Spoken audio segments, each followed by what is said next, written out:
Hello there. This is my 2018 bullet journal flip-through video. I'm really excited to look back over this year and share with you some of my favorite spreads. These are the pens I used this year, a Micron 01 pen,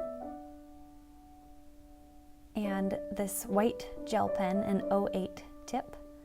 And there it is, my handy dandy light pink pencil. I love washi tape.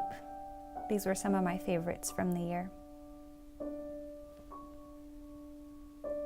My friend Nikki painted most of these stickers, and they're just my favorite. She and I did some watercolor together in the North Cascades, and this painting I created when the paint froze.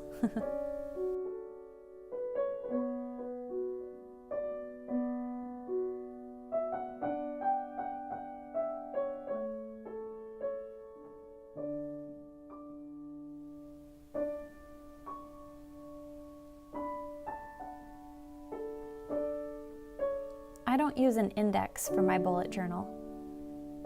I have a simple weekly spread, and it works really well for me.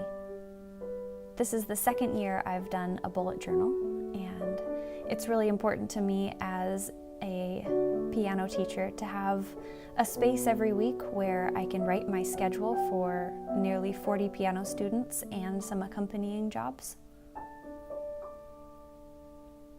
I wanted a space where I could take 1 week at a time and start with a blank paper. This is a Leuchtturm 1917 dot grid A5 journal, and it takes me about 20 minutes every week to write my schedule. Other things I love to include are these little sketches. I'm a firm believer that if you want to do something, you practice it a little bit every single day, and you'll grow. I started bullet journaling over 2 years ago now, so this little space has been so much fun. I've loved having a place to print pictures and not just have them digitally on my phone. I've loved having a space to put cards that people have sent me and to create these little sketches. This year I've embraced being a beginner again. I've picked up watercolors and taken classes from experts like Giordano and Nikki Frumkin. I've also, in the last few weeks, picked up the cello. And I've been humbled to be a beginner again and learn what it's like to have to take these small steps to learn something new and press through the thoughts in my head that say I can't do it.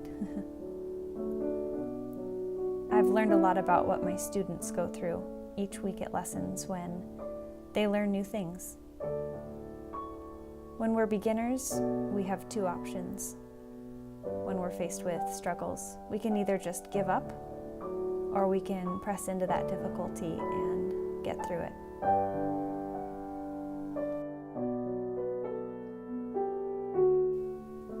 I have absolutely loved being the pianist of the musical Mountaineers this year.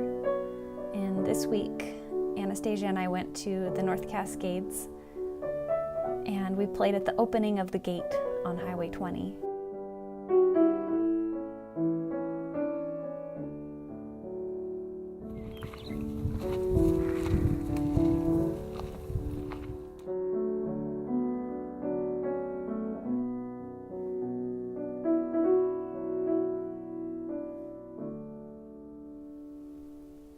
It's been overwhelming this year to receive the messages from people who have been so touched by our music in the wilderness.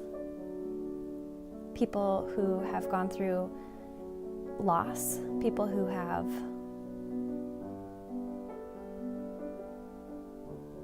had tragic things happen in their lives, but also people who have found healing and delight and joy in our music too. This day in June, Anastasia and I went up to Heliotrope Ridge at Mount Baker. My good friend Charlotte Austin wrote this: When I've climbed high enough, I'll pause to get my bearings and look back at where I've come and how far I still have to go. She collaborated with my friend Claire, who's the watercolor artist that did this painting of Mount Baker. This is one of my watercolor paintings. But in the end, it's only a passing thing, this shadow. Even darkness must pass. A new day will come, and when the sun shines, it will shine out the clearer.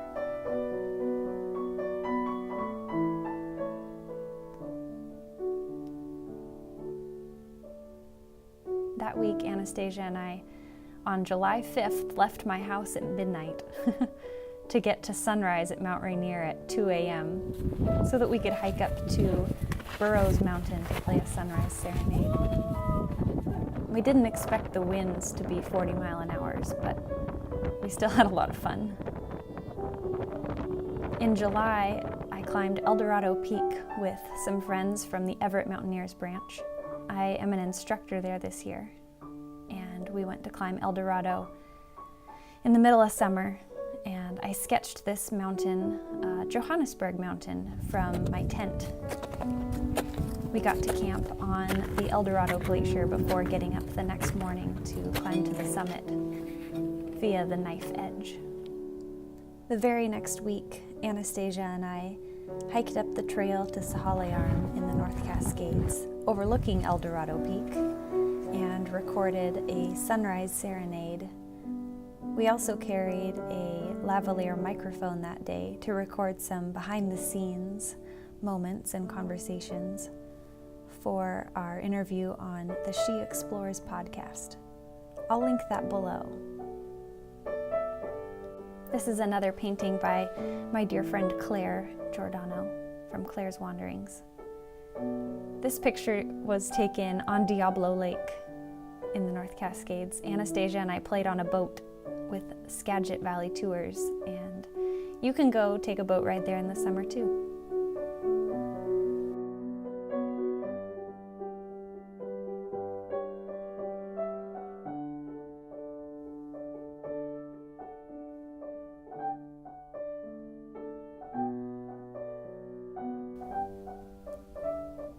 Anastasia and I don't announce our concerts in the wilderness for many reasons. Leave No Trace being the primary reason, but also because we don't want to create a spectacle or a show. There is an incredibly deep and real meaning to our music in the mountains. It's personal. It's our hope that our music intentionally shines and becomes a beacon of light for good in the world. What we've also realized is this. For those of you who hike at sunrise, looking for the musical mountaineers, we want you to know that you are finding us. You are finding the first rays of sun, the feeling of the breeze in your hair at dawn, the curiosity and what this brand new day will bring, the acknowledgement of the beauty that surrounds you, the music that sings within your own heart. The essence of what we create in the mountains is always there for every single person to find in each moment of every day.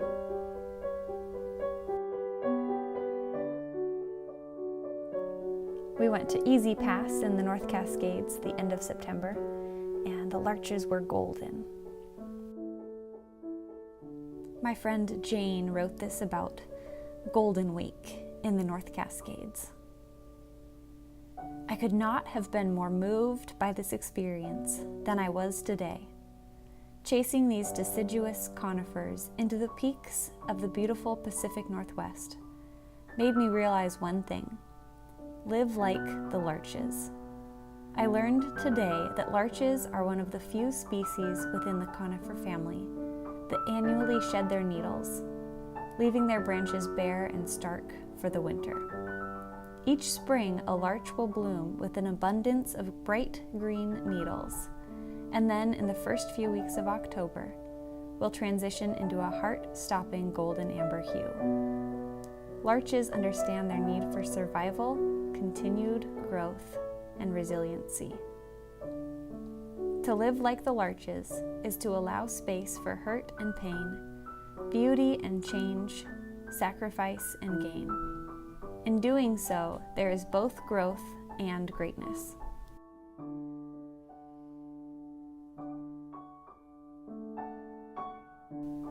This is my week in October that we played at the Benaroya Hall concert for Washington National Parks Fund.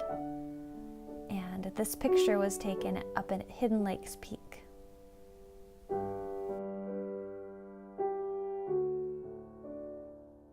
Mitch Pittman captured an incredible video of us playing at sunrise.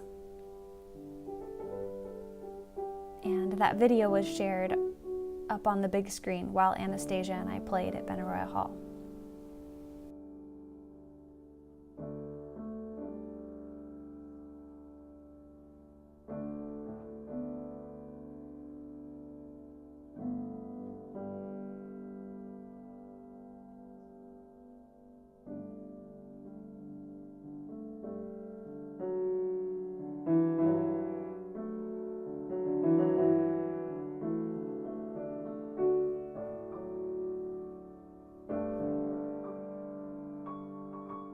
In November this year, I picked up my watercolors again and took a class from both Nikki Frumkin and Giordano. This is a painting of Mount Daniel in monochrome. I love how the blooms turned out.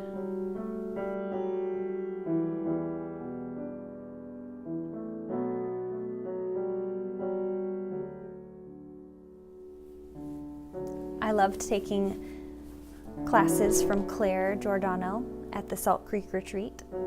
This is from my clouds class with her. And this is just some more blooms that I was experimenting with.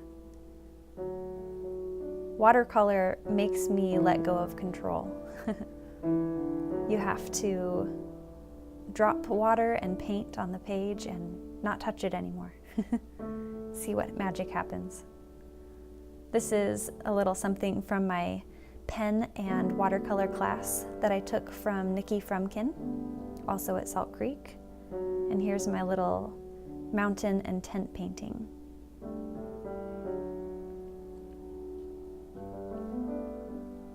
Here's Mount Baker from a monochrome class with Claire, and another of Mount Daniel. Tyler and I climbed Mount Daniel with the Mountaineers this year, and we stood on that middle peak. And here's my frozen Glacier Peak painting again. I love how the paint froze.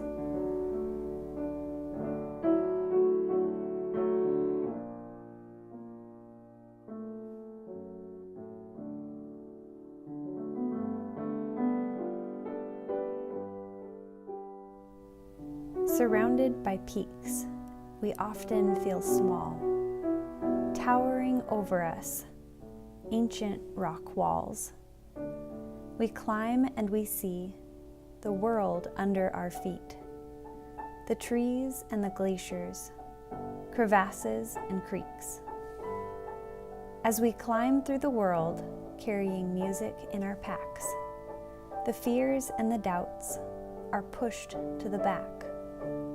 Two women on a summit, no applause, no crowd, playing simple music that isn't even that loud.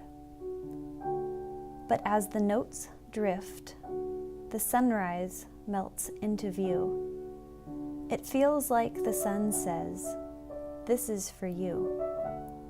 It matters not your size, it only matters your fight. Each one of us can bring so much light. Tiny as you are in a world so large, the heart is the most powerful thing of all.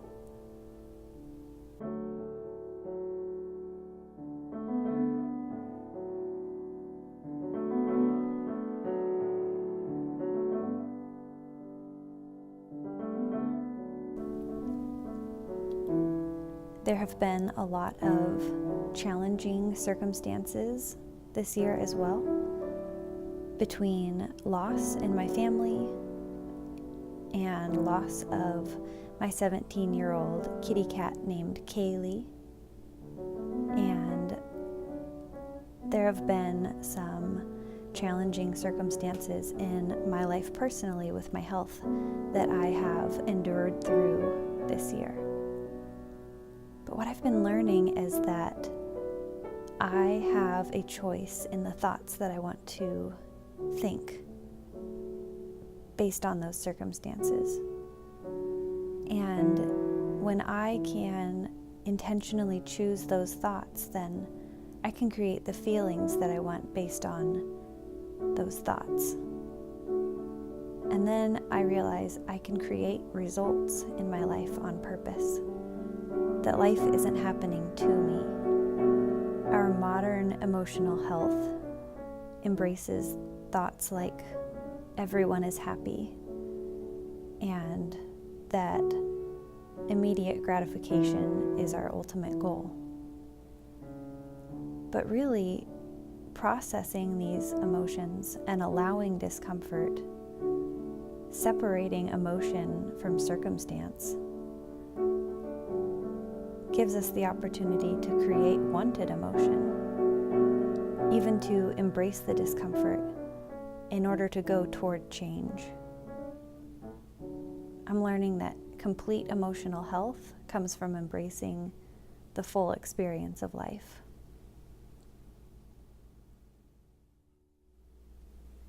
Last week of December. This is my Glacier Peak watercolor painting, and a list here of what I wanted to make on Christmas Day and Christmas Eve. Some of that food was so good. We celebrated New Year's Eve in the shadow of Mount Baker.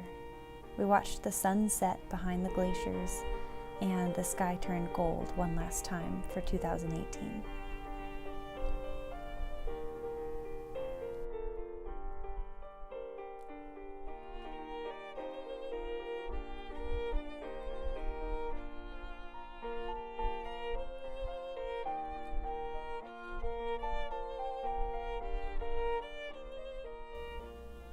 The end of December, I didn't have my next bullet journal set up, so I made this little list of things to do to get ready for my new teaching year and started sketching some calendar ideas. In my 2019 journal, I wanted to create a yearly spread.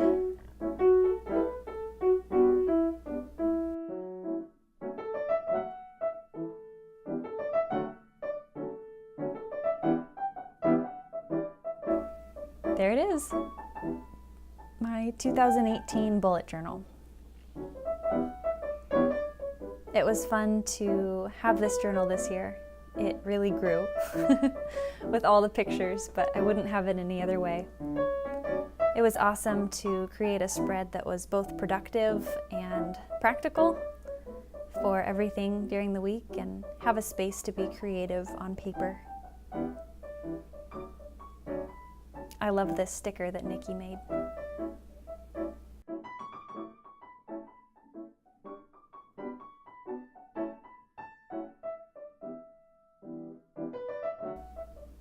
Here's a little sneak peek into my 2019 journal.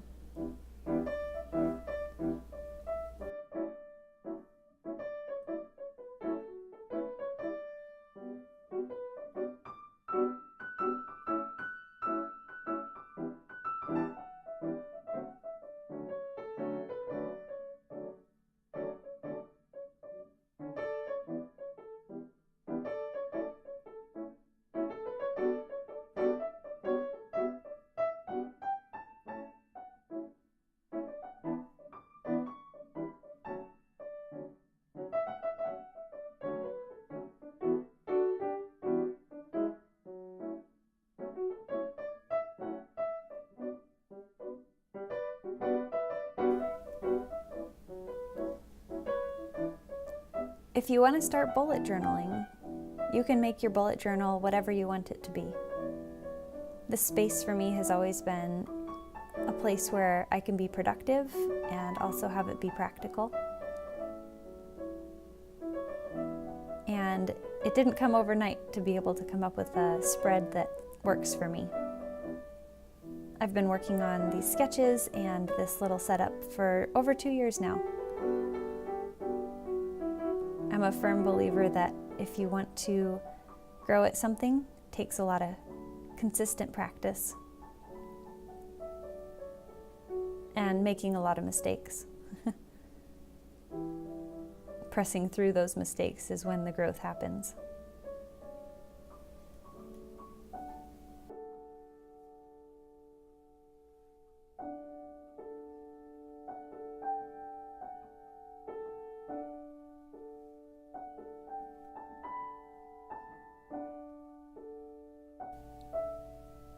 Here's one more of my favorite poems that Anastasia wrote. On this day, groggy at 3:45 a.m., hiking in the dark, the eyes of the forest watching as we climbed, wondering where two women with awkwardly shaped packs could be going at such an hour. The warmth of moving, giving way to the chill of the cool mountain air as they climbed through the blackness into the first glimmers of dawn.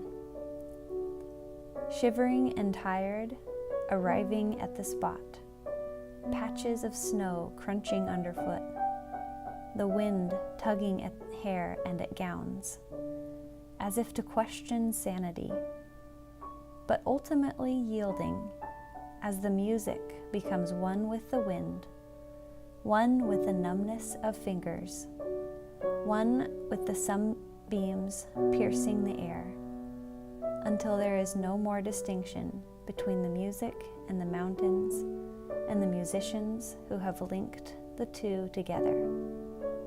Because now it's just this moment. It's two women and notes that sing the song of 100 million steps of life that it took to find this very spot. It's two hearts that beat in rhythm with the earth as it spins and spins. It's the mountain that carved and smoothed its granite slabs, as if it knew, someday, it thought to itself, there will be music.